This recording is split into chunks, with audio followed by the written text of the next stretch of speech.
Hello दोस्तों, कैसे हैं आप। आशा करती हूँ आप सब ठीक होंगे। आज मैं तमिल और तेलुगु के ऐसे अभिनेता और अभिनेत्री की बात करूँगी जो बॉलीवुड एक्ट्रेस रेखा के माता पिता हैं। रेखा के माता पिता का जीवन हमेशा से ही विवादों से घिरा रहा। इनके विवादों को जानने के लिए वीडियो को अंत तक देखें और अगर वीडियो पसंद आए तो लाइक सब्सक्राइब करना ना भूलें। जेमिनी गणेशन जो रेखा के पिता हैं, इनको तमिल सिनेमा का सबसे रोमांटिक हीरो माना जाता था। माना जाता है कि इनके चेहरे की रौनक इतनी थी कि इन्हें कभी बदसूरत दिखने वाला रोल दिया ही नहीं गया। जब जेमिनी 6 वर्ष के थे तभी इनके पिता का साया इनसे छिन गया था और जब ये 19 वर्ष के हुए तो डॉक्टर बनने के लालच में अलामेलू से शादी कर लिए। दरअसल अलामेलू के पिता ने जेमिनी से कहा कि अगर तुम मेरी बेटी से शादी करोगे तो मैं तुम्हें मेडिकल कॉलेज में सीट दिला दूंगा। जिसके बाद जेमिनी ने शादी कर ली, लेकिन दुर्भाग्य से जेमिनी के ससुर 1 महीना बाद दुनिया को अलविदा कह गए और जेमिनी का डॉक्टर बनने का सपना अधूरा रह गया। कुछ सालों बाद जेमिनी और अलामेलू के घर बेटियों का जन्म हुआ। इनकी 4 बेटियां थीं। जेमिनी भले ही डॉक्टर न बन सके, लेकिन अपनी 3 बेटियों को डॉक्टर बनाए और इनकी चौथी बेटी एक प्रसिद्ध पत्रकार हैं। नौकरी की तलाश में जेमिनी दिल्ली आए। वहां उनको प्रोफेसर की नौकरी मिल गई। कुछ समय बाद उन्हें जेमिनी स्टूडियो में एग्जीक्यूटिव की भी नौकरी मिल गई। जेमिनी फिल्मों में कास्टिंग की मदद करते थे। उसी साल जेमिनी को मिस मालिनी फिल्म में साइड हीरो का रोल दिया गया। जेमिनी की पर्सनालिटी और उनके दमदार एक्टिंग की वजह से उनको छोटे मोटे रोल मिलते ही रहते थे। 1953 की मनम पोला मंगलम फिल्म में पहली बार उन्हें हीरो के तौर पर लिया गया, जिसके बाद जेमिनी ने तमिल इंडस्ट्री में अपनी अलग पहचान बना ली। उनके चाहने वालों की संख्या लगातार बढ़ती गई।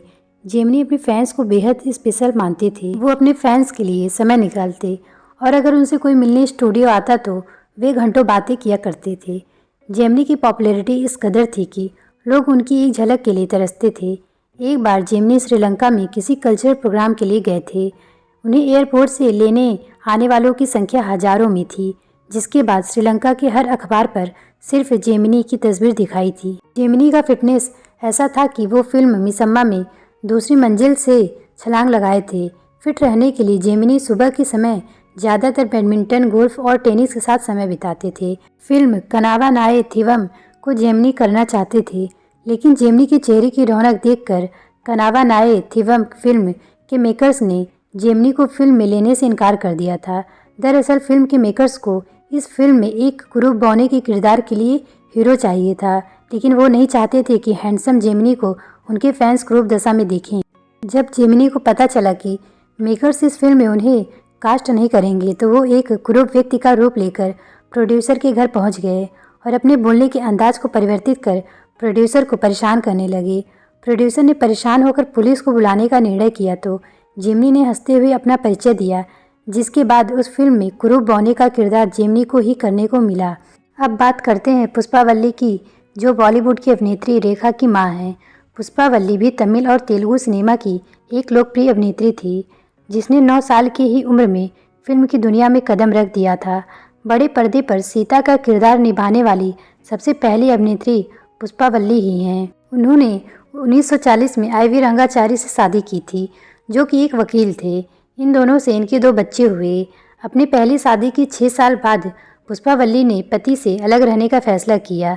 बताया जाता था कि उनके आपसी संबंध ठीक नहीं थे, जिनके बाद दोनों अलग रहने लगे, लेकिन उन दोनों ने तलाक नहीं लिया था क्योंकि उस समय तलाक को मान्यता नहीं दी गई थी। पुष्पावल्ली का कमाने का एकमात्र जरिया उनका फिल्मों में अभिनय करना था, इसलिए उन्होंने अभिनय को नहीं छोड़ा।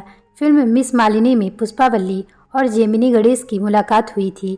उसके बाद उन दोनों को चक्रधारी फिल्म में भी साथ में देखा गया। फिल्मों में दोनों साथ में काम करते हुए एक दूसरे को पसंद करने लगे, लेकिन उन दोनों ने शादी नहीं की क्योंकि जेमिनी पहले से शादीशुदा थे, इसलिए वो पुष्पावल्ली से शादी नहीं किए। वहीं पुष्पावल्ली पहले पति से अलग तो हो गई थी, लेकिन उनका तलाक नहीं हुआ था क्योंकि 1956 तक भारत में तलाक को मान्यता नहीं प्राप्त थी। ऐसे में जेमिनी और पुष्पावल्ली की शादी हिंदू प्रथा के अनुसार मान्य न होता। शादी के बंधन में न बंधने के बाद भी दोनों रिलेशनशिप में रहे, जिसके बाद 10 अक्टूबर 1954 को जेमिनी और पुष्पावल्ली की बेटी भानु रेखा का जन्म हुआ, जो बॉलीवुड में रेखा नाम से प्रसिद्ध हुई। जब रेखा के जन्म की खबर लोगों तक पहुंची तो रेखा को नाजायज बेटी कहा गया। उसी वर्ष जेमिनी ने अपने से 16 साल छोटी लड़की सावित्री से शादी कर लिया। जिसको उसने सबसे छुपा कर रखा। जेमिनी और सावित्री की मुलाकात जेमिनी स्टूडियो में हुई थी, जहां सावित्री अभिनेत्री बनने का ख्वाब लेकर आई थी। जब जेमिनी की नज़र सावित्री पर पड़ी तो उनका दिल उन पर आ गया। फिल्मों में साथ काम करते हुए इन दोनों को भी प्यार हुआ, जिसके बाद 1954 में दोनों ने गुपचुप तरीके से शादी रचाई। 1955 में पुष्पावल्ली और जेमिनी की दूसरी बेटी राधा का जन्म हुआ। जब जेमिनी और सावित्री की शादी की बात पुष्पावल्ली को पता चली तो वो दुखी हुई। सावित्री के आने के बाद जेमिनी ने पुष्पावल्ली से दूरी बनाना शुरू कर दिया। उसके बाद तो जेमिनी पुष्पावल्ली और अपनी दोनों बेटियों रेखा और राधा को पहचानने तक से इनकार कर दिया। बदनामी के बाद भी जेमिनी ने कभी भी अपनी बेटियों को पिता का प्यार और पुष्पावल्ली को पत्नी का प्यार नहीं दिया। पुष्पावल्ली की आखिरी फिल्म 1969 में बंगारू पंजाराम थी। 1992 में मधुमेह के कारण मद्रास में पुष्पावल्ली की मृत्यु हो गई। जेमिनी की दूसरी पत्नी सावित्री फिल्मों के माध्यम से लोकप्रिय होती गई। उनकी पॉपुलैरिटी इतनी बढ़ गई कि उनको जेमिनी से अधिक फिल्में मिलने लगी। जैसे जैसे सावित्री की पॉपुलैरिटी बढ़ने लगी, वैसे वैसे जेमिनी की फिल्में फ्लॉप होने लगी। सावित्री को ज़माने का सबसे अमीर अभिनेत्री माना जाता था। वो सोना चांदी और घरों पर पानी की तरह पैसा बहाती थी। सावित्री का इस तरह पैसा बहाना जेमिनी को पसंद नहीं था, इसके लिए वो सावित्री को मना करते थे। फिल्म चिन्नारी पापलू में सावित्री पैसा लगाने का फैसला की तो जेमिनी ने उन्हें रोका, क्योंकि सावित्री के साथी प्रोड्यूसर उनको मूर्ख बनाकर उनसे खूब पैसे लिया करते थे। लेकिन सावित्री ने जेमिनी की बात न मानकर फिल्म पर करोड़ों पैसे लगाया, जिसके बाद सावित्री को करोड़ों का नुकसान झेलना पड़ा। जब सावित्री की बनाई फिल्में लगातार फ्लॉप होने लगी तो जल्द ही सावित्री कंगाली के रास्ते पर आ गई। फिर उसने शराब का सहारा लिया, जिसके बाद जेमिनी और सावित्री में सिर्फ झगड़े ही होते थे। जेमिनी का किसी और से भी अफेयर है, इस शक से सावित्री ने जेमिनी को घर से बाहर निकाल दिया। दिनों दिन सावित्री की हालत खराब होती गई और वो कोमा में चली गई। इसके बाद जेमिनी ने सावित्री की जिम्मेदारी उठाई। 19 महीनों तक जेमिनी ने उनका ध्यान रखा, लेकिन 19 महीने बाद सावित्री दुनिया को अलविदा कह दी। जिसके बाद जेमिनी की पहली पत्नी अलामेलू ने उन्हें घर लाया और सावित्री की अंतिम विदाई उन्होंने जेमिनी के घर से किया। सावित्री को चाहने वाले आज भी उनकी बर्बादी और मौत का जिम्मेदार जेमिनी को मानते हैं। 1988 के बाद जेमिनी की उम्र को देखते हुए उन्हें साइड रोल मिलने लगे। उनकी आखिरी फिल्म अव्वई सानमोगी थी। बढ़ती उम्र के कारण वो फिल्मों से दूर हो गए। फिल्मों से दूर होने के बाद 78 साल की उम्र में जेमिनी ने अपने से 36 साल छोटी लड़की जूलियाना से शादी की। शादी के बाद जेमिनी ने कहा कि उन्हें एक साथी की ज़रूरत थी, इसलिए उन्होंने शादी की। जेमिनी की तीसरी शादी उनके परिवार को खटकने लगी।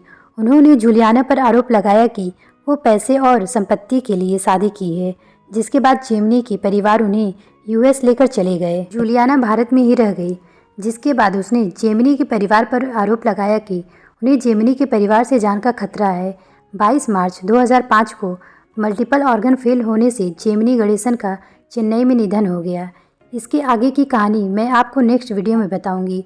तो कैसी लगी आपको रेखा के माता पिता के बारे में जानकर हमें कमेंट करके बताएं।